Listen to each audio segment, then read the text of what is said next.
মাটির জিনিসপত্র কাদের বেশি আকৃষ্ট করে একটু বলেন তো? আমি তো সকাল সকাল ঘুম থেকে উঠেই মাটির কাপে চা নিয়ে নিয়েছি।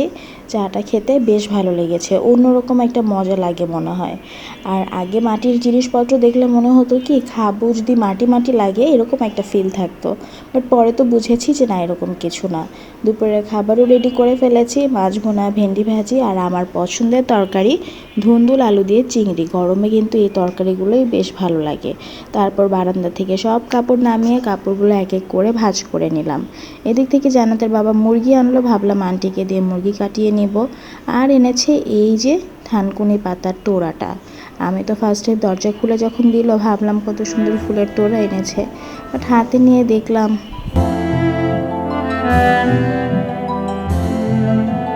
আসলে দরজাটা খোলার পরে এমনভাবে হাতে দিয়েছে, তাই বলেছিলাম যে এখানে ফুলের তোড়া থাকলে আরও খুশি হতাম। যাই হোক, থানকুনি পাতা কিন্তু শরীরের জন্য অনেক উপকারী, এটাতেও অনেক খুশি হয়েছি।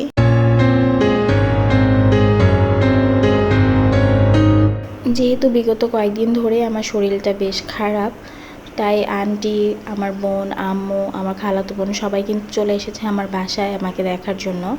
বাসায় আসলে কেউ আসলে বেশ ভালো লাগে। আর বিশেষ করে যখন আপনি সিকনেস ফিল করবেন তখন কিন্তু আপনার একা থাকতে আরও বেশি খারাপ লাগবে। একাকিত্বটা তখন আরও সিকনেসটাকে আরও বেশি বাড়িয়ে দেয়, তাই না? সবাই আসাতে আমারও ভালো লাগছিল, তখন একটু রিল্যাক্স ফিল করছিলাম, সবার সাথে গল্প করছিলাম। ভিতর যে খারাপ লাগাটা সেটা আর তখন কাজ করছিল না। আর আম্মু নিজে আমাদের জন্য কোক সার্ভ করে নিয়ে আসলো, কারণ যেহেতু আমার শরীরটা খারাপ ছিল, আমি উঠতে পারছিলাম না, তাই এর জন্য আম্মুই কিন্তু নিয়ে এসেছে। আর আন্টিরা যে আসবে সেটা আমি জানতাম না। আম্মু কিছুক্ষণ আগে আমাকে ফোন দিয়ে বলেছিল যে আম্মুরা আসছে। তো যাক, ভালোই হয়েছে। এখন আমরা সবাই মিলে কোকটা এনজয় করব এই গরমের মধ্যে। আমরা এদিক দিয়ে কোকটা এনজয় করছি, গল্প করছি। আর আমি চিন্তা করছিলাম যে জান্নাতের বাবা হঠাৎ করে গায়েব হয়ে গেল কেন। পরে বাহিরে যেয়ে যা দেখলাম,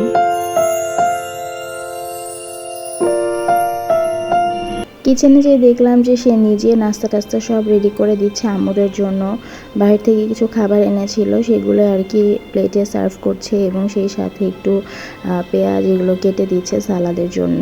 দেখে ব্যাপারটা ভীষণ ভালো লেগেছে আমার। আর মনে মনে তখন আলহামদুলিল্লাহ বলছিলাম।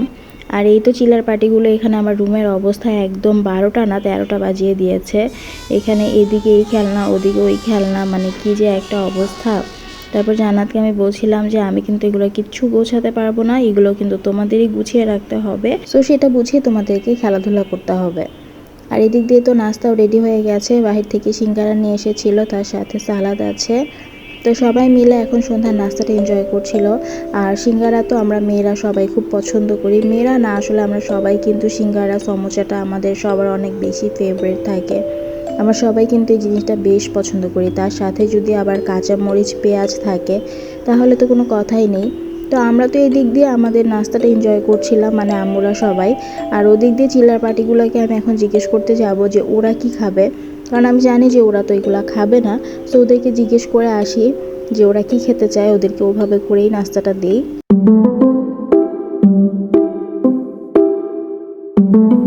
ওরা বললো যে ওরা নাকি কেক খাবে, তো কেকটাকে আমি স্লাইস করে দিচ্ছিলাম এবং আমাকে বলেও দিচ্ছিল যে ওদেরকে 2 পিস করে কেক দিতে হবে। সো সেভাবে করে ওদেরকে এখন কেকটা দেওয়া হবে। আর চকলেট কেক তো সবাই অনেক পছন্দ করে, আমরা বড়রাই তো কতটা পছন্দ করি, আর ছোটোদের তো চকলেট ফ্লেভারে যে কোনো জিনিস হলে ওদের আর কিছুই লাগে না। সো ওদের দুইজনকে এখন 2 পিস করে ওদের কথা মতোই ওদেরকে কেক দেওয়া হচ্ছে। এবং আমি বলেছি যে কেক যেন পুরোটা ফিনিশ করে, কেক যেন না থাকে।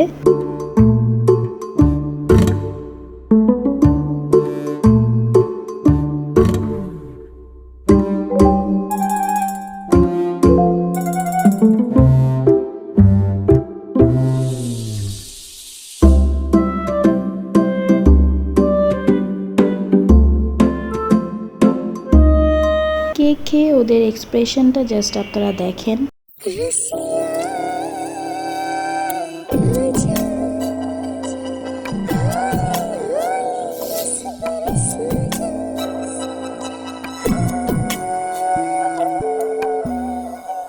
আর মজাদার এই সিঙ্গারাটা কিন্তু নাগা মরিচ দিয়ে বানানো হয়েছে। ছোটদের কাহিনী তো দেখলেন, এবার বড়দের কাহিনী দেখেন। তিনজন বারান্দায় দাঁড়িয়ে অধীর আগ্রহে কি যেন দেখছে। জান্নাতের তো কাউকে পেলে কথার আর কোনো শেষই হয় না। বিশেষ করে আগে তো ও কারোর সাথে কথাই বলতে চেত না। স্কুলে অ্যাডমিশন নেওয়ার পর থেকে কিন্তু ও অনেকটাই ফ্রি হয়ে গেছে। ও সবার সাথে প্রচুর পরিমাণে কথা বলে, এত কথা বলে যে সবার হাসতে হাসতে পেট তো ব্যথা হয়েই যায় এবং আমাকে রীতিমতো বাধ্য হয়ে বলতে হয় যে এবার তুমি একটু চুপ থাকো। কারণ হচ্ছে যে ও অনেক বেশি কথা বলে সবাই আসলে, বাট সবাই চলে গেলে আবার ওর মনটা একটু খারাপ হয়ে যায়, কী করার।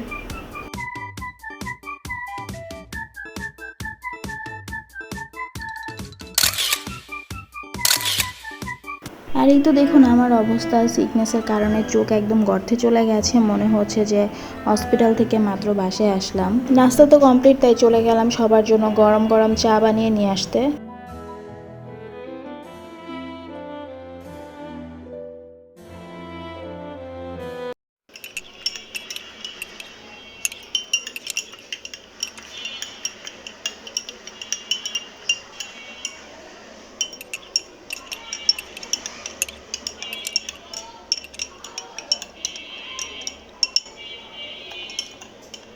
সো এই তো বানিয়ে নিয়েছি গরম গরম চা। সবাই তো আর চা খাবে না, যারা যারা চা খাবে শুধু তাদের জন্যই বানিয়েছি। চায়ের মধ্যে তো আসলে অন্যরকম একটা তৃপ্তি।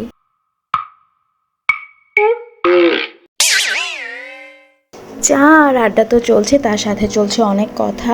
এরই মাঝখানে আমি আবার অরিনের সাথে একটু দুষ্টুমি করলাম, আপনাদেরকেও দেখিয়ে দিচ্ছি আমি কি করেছি। অরিন,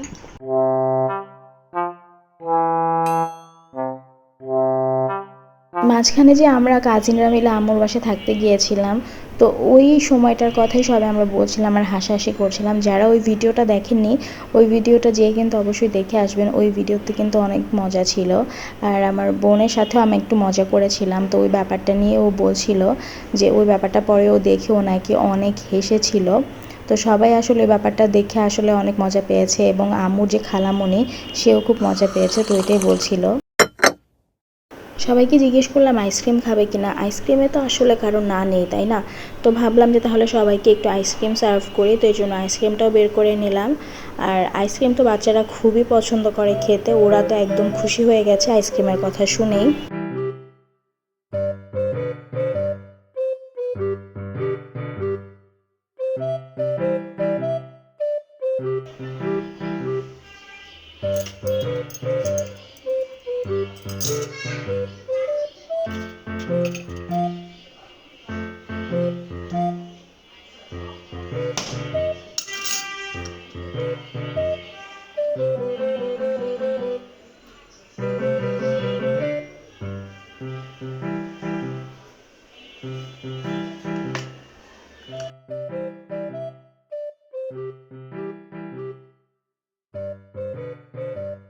আমি কিন্তু বাটিগুলো সব ক্লিন করে নিয়েছি। যতই শোকেসে আপনারা ক্লিন করে রাখেন না কেন, ধুলোবালি কিন্তু থেকে যায়। এর জন্য যখনই বের করবেন তখনই হাইজিন মেনটেন করার জন্য একটু ক্লিন করে নেওয়াটা অনেক বেশি জরুরি।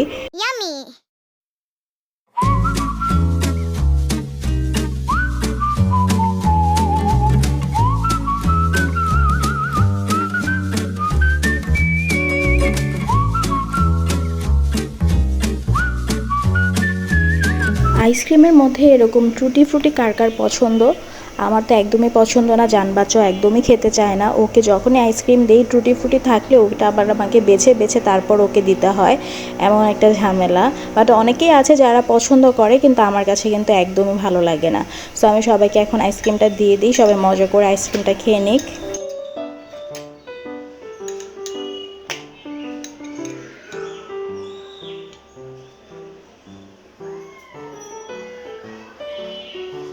সো এখন চলছে বিদায় পর্ব, জান বাচ্চা সবাইকে বিদায় দিয়ে দিচ্ছে।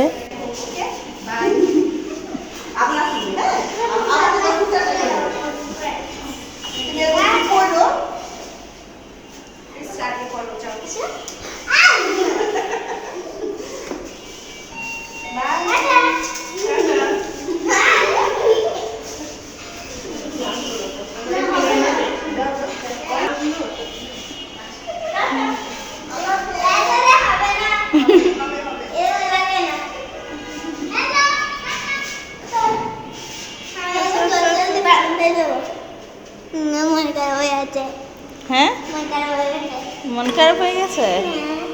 সো হোয়াট, এর উপর আসলে তো সবাই আবার চলেই যায়। আমরা যেরকম বেরো করতে গেলে আবার চলে আসি না বাসায়। কোথায় যাচ্ছ?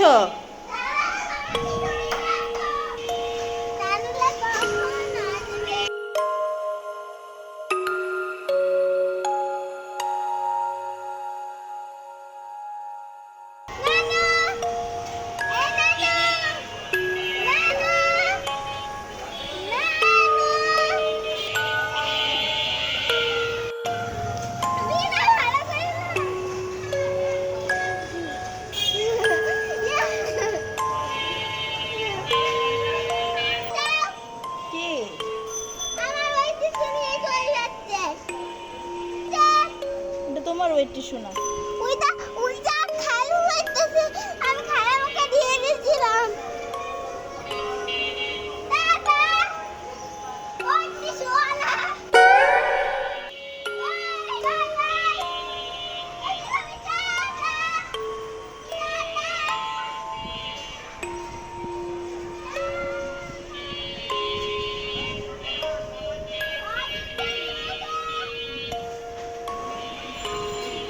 আসো মামা।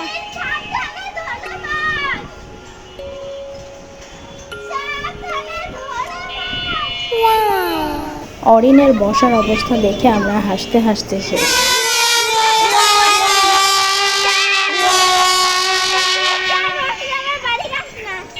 যাই হোক, বিদায় তো দিয়ে দিলাম সবাইকে। আর বিদায়ের বেলাটা আসলে এমনই হয়, জাহানবাজার মনটা সবসময় এরকম খারাপ হয়ে যায়। তারপরও অরিন কিন্তু আমাদেরকে হাসিয়ে গিয়েছে, আর এটার জন্য কিন্তু জান্নাত খুবই মজা পেয়েছে। আর আপনারা সবাই দোয়া করবেন যেন আমি সুস্থ হয়ে যেতে পারি তাড়াতাড়ি, এবং অবশ্যই keep us in your prayers. সবাই ভালো থাকবেন, সুস্থ থাকবেন। আল্লাহ হাফেজ।